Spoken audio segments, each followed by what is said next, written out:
The diabetes story. What is diabetes? The cells in a human body need energy continuously. This energy is needed for physical tasks or mental activities like thinking. Energy is needed even in sleep. Children need it just as the adults do.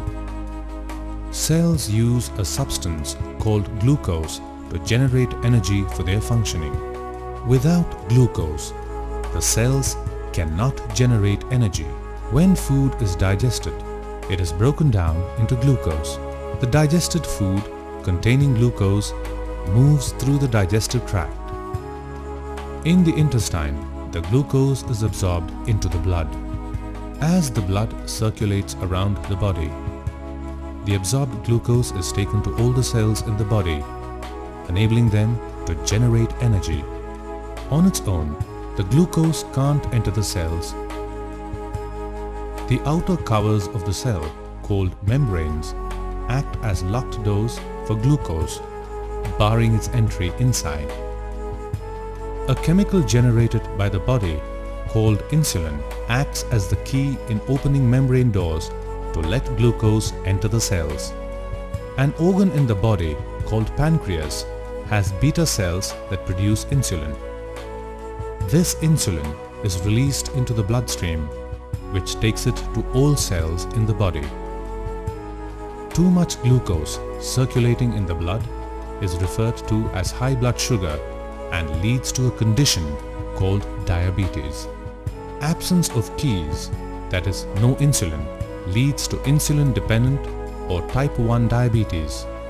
For example, in patients with dysfunctional pancreas, faulty cell doors lead to type 2 or non-insulin dependent diabetes. Example, in patients having insulin resistance. Inefficient release of insulin can lead to excess glucose in the blood that in the long term causes type 2 diabetes.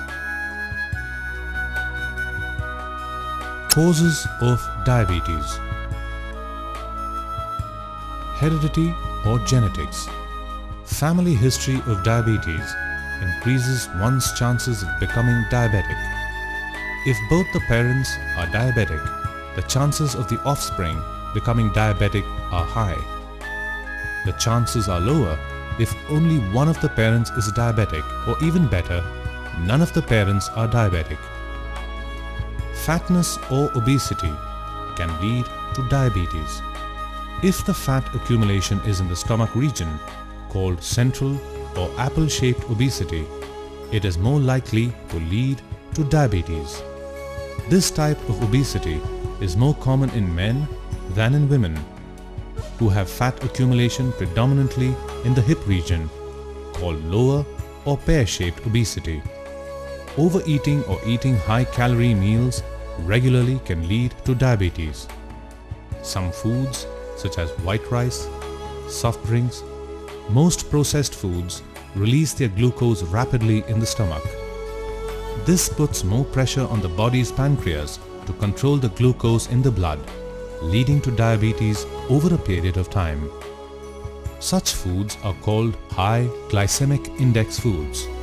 The lower glycemic index foods, such as roti, whole wheat bread, high fiber foods, are less likely to lead to diabetes. During pregnancy, the mother may develop diabetes, which is called gestational diabetes. The human body has defender cells called lymphocytes, who identify external organisms like viruses and destroy them. In autoimmune diabetes, the body's defense mechanism may falsely judge the beta cells in the pancreas as external organisms and destroy them. This can hamper the normal production of insulin and cause insulin-dependent or type 1 diabetes. An infection to pancreas, pancreatic pathology, can damage beta cells, reducing their ability to produce insulin. This can cause insulin-dependent or type 1 diabetes.